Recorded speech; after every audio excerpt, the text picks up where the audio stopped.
Bismillahirrahmanirrahim. Assalamu alaikum. This is Mahanur, your maths teacher. Welcome you all in AppSix online support program.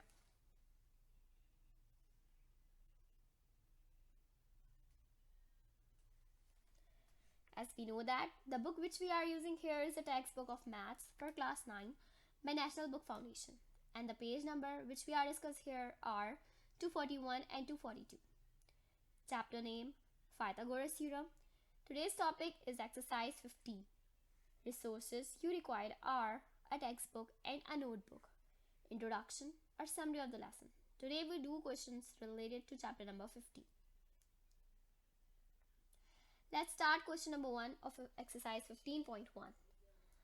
Question number 1 is verify that triangles having the following measures of sides of a right angle are right angle.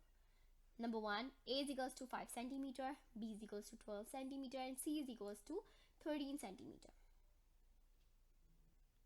In this question, we represent that these measures denote a right angle triangle or not.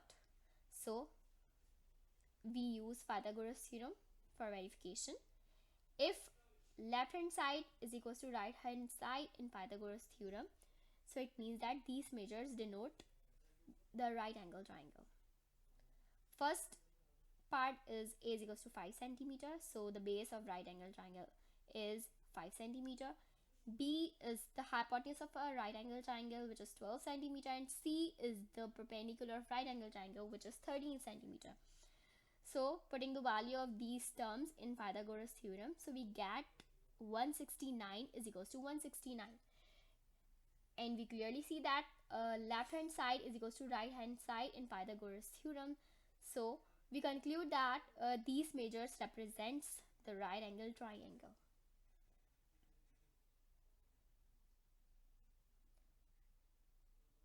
Question number 2. Question number 1, part 2. A is equals to 1.5 cm, B is equals to 2 cm, and C is equals to 2.5 cm. Again, we use Pythagoras theorem. If our Pythagoras theorem proved left hand side is equals to right hand side, it means that these measures represents a right angle triangle. So as we know that Pythagoras theorem is C square is equals to A square plus B square. C is the hypotenuse of a right angle triangle, and A is the base of right angle triangle. B is a perpendicular of a right angle triangle. In part 2, C is equals to 2.5 cm, A is equals to 1.5 cm, and B is equals to 2 cm. So after simplification, we get 6.25 is equals to 6.25.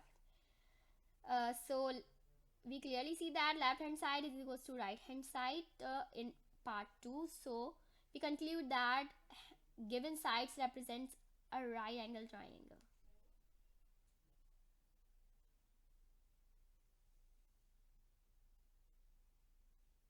In part 3, A is equals to 9 cm, B is equals to 12 cm, C is equals to 15 cm.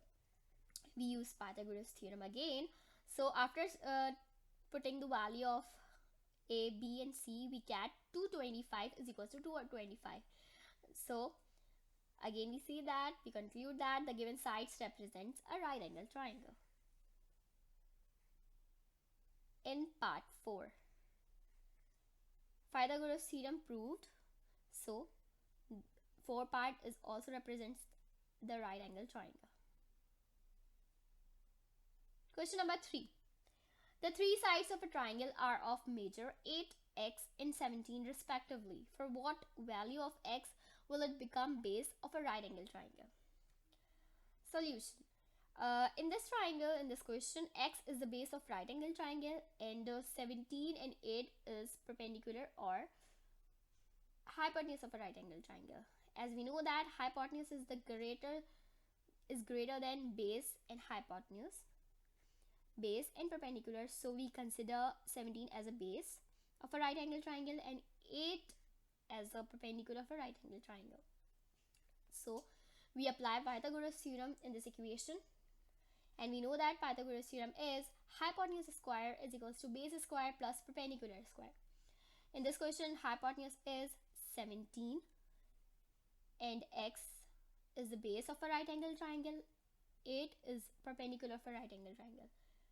So after taking squaring, we get 289 is equals to x square plus 64.